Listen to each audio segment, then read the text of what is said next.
local election headquarters, tonight's In-Depth takes a look at an incredible chapter in American politics. Today's Iowa caucuses going on right now, Tuesday's State of the Union address, and a potential vote of acquitting the man giving that address on Wednesday in President Donald Trump's Senate trial. All of this taking place in a 72-hour span. And joining me tonight, our guest analyst, Dr. Robert Dian, Associate Professor of Political Science and Eichelhardt Chair at the University of Evansville. Dr. Dian, good to see you tonight. We haven't seen nothing like this, at least in my memory, in such a short period of time. No, I've been teaching political science since 1991, and this thing will give you whiplash trying to keep track of what's going on. It's a remarkable week. And let's start with the Iowa caucuses. We got some of the totals up now, but these are so minimal. Just the way the Iowa caucuses work. I've read about them, but there are still parts of this that it almost looks like a miniature electoral college that we have here as opposed to a popular vote. Well, not even quite like the Electoral College, because those people are bound to vote a certain way, and we know how they're going to vote. And this is deliberative. People in the room with their neighbors will talk to each other about how they're going to vote on the second round, because there is a second round. No secret ballots here. No secret ballot. You're talking to your neighbors. You're deliberating about who you want to pick. You're keeping in mind your second choice, because your first choice might not meet the 15% threshold. It's something that people in the tri-state are just completely unfamiliar with. We like to cast our ballot and get in and out and keep it a secret ballot. This is the only state that does it this way, and to be honest, only the Democrats do it this way. Right. But it's a remarkable exercise. It's democracy in action, and we'll see soon enough what the results are.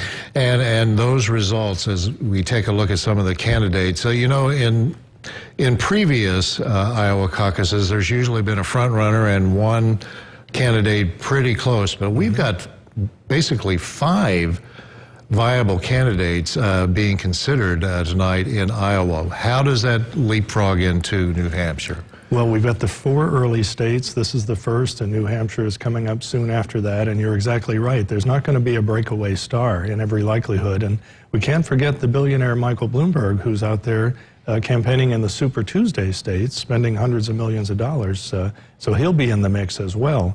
I think everybody's going to look to see how well Biden does tonight and how well Sanders does. That's the big top-line story. And Pete Buttigieg. Who would have thought? Buttigieg, a small-time mayor, small-town mayor, town smaller than Evansville, for heaven's sake, and he's at the national stage. He's right up in there. He's in the top 4 or 5 presidential candidates on the Democratic side, and I think it's fair to say that he's done Indiana proud, and he's made a very good impression on the United States, and he's made history as an openly gay, major party Democratic presidential candidate. Okay, Tuesday and tomorrow night, if you think things are strange right now in Iowa, the way everything is shaping up with all these candidates in the Democratic Party that are locked in this ongoing debate, the State of the Union, that's going to be almost surreal tomorrow night. What do you think?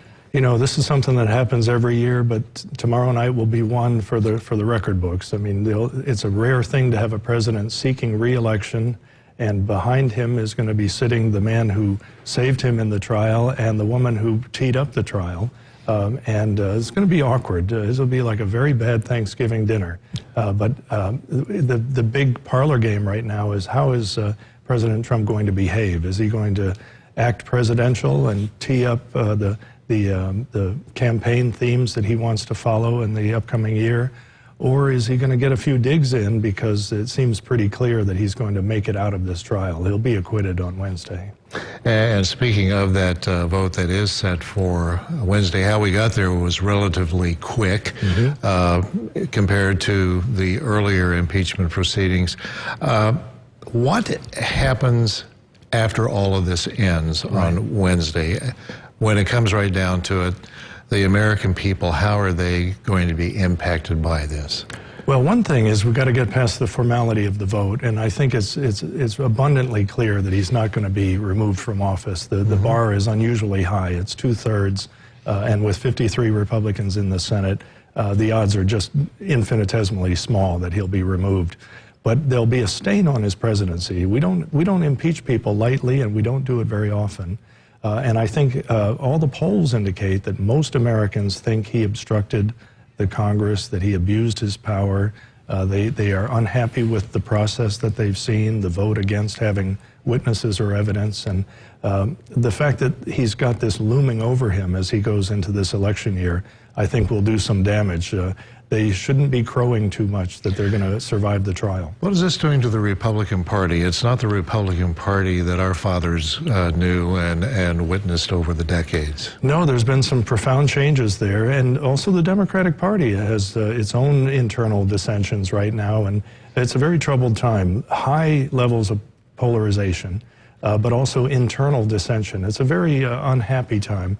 Sometimes we look back to 40, 50 years ago, some really troubled times, and we've got through those, and so you have to bank on the resilience of the American people and the sturdiness of our institutions, but I think we'd all be much happier if the tone settled down a little bit. Are we more divided now than we were, say, 50 years ago during the volatile 60s? I think that's a useful comparison, and I think in that comparison, we're actually better off.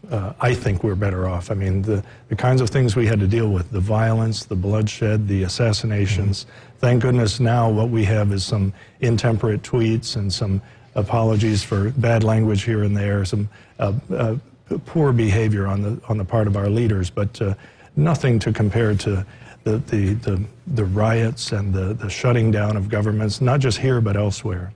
But the debate, tearing of, you mentioned Thanksgiving dinner or whatever, but I mean, this is the times we live in now, they tend to go into traditions that usually families come together, but this can rip people apart. Friends become enemies, and simply because of the politics that they're... Well, part of the problem, and I think you've talked about this before, is that we live in different spaces. We occupy different spaces online and in our daily lives. We communicate with people we share views with, and we find ourselves in an echo chamber, and there needs to be more constructive dialogue across the divide. And some of the candidates running this year are making the case that that's precisely what America needs and that they think they can do that. Mayor Buttigieg, among others. So hope springs eternal, and you have to have faith in the American people that they'll make a good judgment this year. One last question. The conventions, they used to be basically the World Series, the championship, the Super Bowl. Not anymore. No, they've been pretty pallid affairs the last couple of years. You already know going into both of them how the pledged delegates are going to vote. There is a live possibility that there might be a contested convention, but it's a pretty remote possibility. One has to expect that as the process unfolds, somebody's going to run away with the nomination on the Democratic side, and we know that Donald Trump is not going to be challenged for the nomination. Well, Dr. Robert Dian, thanks a lot for talking about this. We could go on all night. We have the time to consider here, though, and thanks a lot, and we'll certainly be watching with open eyes, and we're all ears during the next few months. Thanks. Thank you so much. Thanks. You're watching Eyewitness News at 9. Brandon will be right back.